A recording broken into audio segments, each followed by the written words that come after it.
Good morning. My name is Jennifer Lopez. I'm an emergency room nurse here at Brooke Army Medical Center. Today, we will be discussing the power of giving life through organ, tissue, and cornea donation. Over the past 2 years, the BAMC Emergency Department has worked to improve awareness and education of organ and tissue donation. During the past 2 years, the hospital alone has saved over 91 lives through the gift of donation, as well as restored vision and numerous other gifts through corneal donations. The BAMC committee works in conjunction with GenCure, the San Antonio Eye Bank, and TOSA, the Texas Organ Sharing Alliance, to help raise awareness throughout the hospital and the community. This is achieved by community outreach, hospital initiatives, and continued staff education, as well as acknowledgement of donors and donor families. Today, we would like to welcome Tabitha Sylvester to share her live donation story. My name is Mandy Scallon, and I'm a member of the TOSA committee for the emergency department here at BAMC. And I'm going to be interviewing Tabitha. So thank you for your donation, your gift of life. Oh, you're welcome. Tell us a little about TOSA and your involvement with the organization. I first got involved with TOSA when I was working as an emergency room nurse at Maine Methodist in San Antonio. I was part of the TOSA committee there.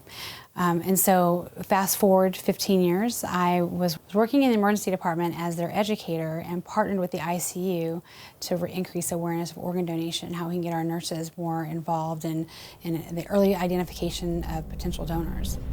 What made you want to decide to be a living donor? There are a lot of things that made me decide that. First of all, I'm a person of faith, so I truly believe that we're called to give until it hurts, even in life. And so I reached a point in my life where I did a lot of reflection, and I was done having my children, and I figured that this was a good time for me to find the next step in how I can give back. How did you and your family prepare for this procedure? Well, first I had my friend Brandy, who had also been a kidney donor, agree to come with me and stay with me in the hospital for the duration of the procedure and while I was there. And having her as an advocate was amazingly helpful and important, and truly the key, I think, to my success in my recovery process. But having my husband in place, having my kids in place to understand what was going to happen to Mom. You know, when I came home, I was going to be able to lift them and carry them. They think right now that going to the hospital is for having babies and when you're sick. So they didn't understand, you know, what kidney donation was and what does this mean to somebody else. So it also gave me an opportunity to explain that to them on their level, on each of their own developmental levels. And I also had my mom in town too, who was able to help me with some of the routine chores like taking kids to school and getting them to and from activities. Will or have you had the opportunity to meet the recipient? I have not met the recipient yet. Because I was a part of a chain of donations, all of us in the chain have to agree to meet. So right now, we haven't met. We usually wait many months after the donations have all occurred and are done and everyone's healthy and well, and to ensure that we all still want to meet. And as far as I know, we all do. My understanding is that in February, around the February timeframe, we might be meeting whenever we do our Tree of Life ceremony event. How was your recovery? The recovery for a kidney donation is usually, you're usually in the hospital a day, maybe 2 days, and you're back to your normal activities by the end of the week. You do have to watch what you lift and how much you lift, the way you twist and turn, because laparoscopic procedures can be not necessarily terribly painful, but they can be a little uncomfortable. But you take your Tylenol, you stay hydrated, and then you're back to your normal life within about a week or so. In fact, I did a 10K and a half marathon 5 weeks after donation. If you could have this experience again, would you? Absolutely. I think that giving back is what we're called to do, and not just personally, but professionally too. As a nurse myself, I love the fact that I've been able to see what we do from a patient's perspective, and to know that I've had a part in someone's healing and their lifelong journey of wellness. It really it gives me a certain sense of peace and purpose. What message would you like to share? Well, there are a few messages. I mean, first of all, for emergency room nurses to understand that you are absolutely a critical care nurse and involved in this process. The early identification of organ donors, especially now during COVID, is critical now more than ever. I always say identifying a trauma patient for organ donation is probably easier. It's probably one of the easier things you can do. But then identifying your medical patients also for organ donation is also incredibly important. In making the call, we are not here as nurses to decide who can and can't be a donor. We're here to identify the patient based on the criteria.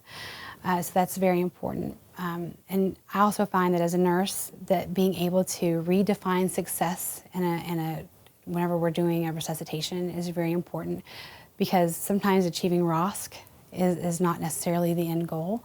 Achieving the heartbeat necessarily of a patient, knowing that we want to obtain quality of life, and maybe it's not for that patient on the table at the time, it could be for the next patient.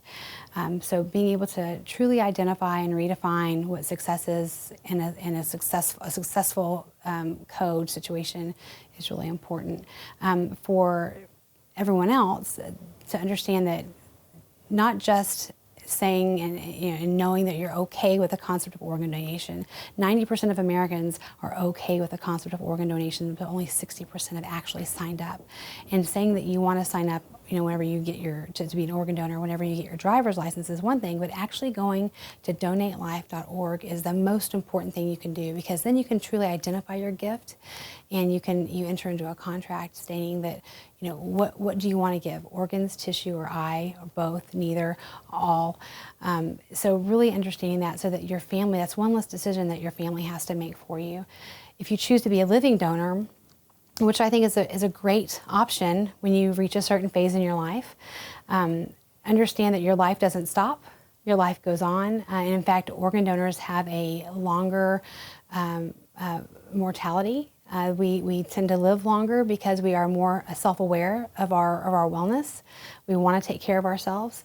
And we've already shown a proclivity for taking care of ourselves up to the point of donation. So if living donation is an option, that absolutely pursue it, and that you don't have to know who you're giving to. You can absolutely just raise your hand and just say that you're willing to give.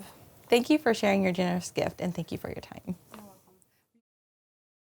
Did you know?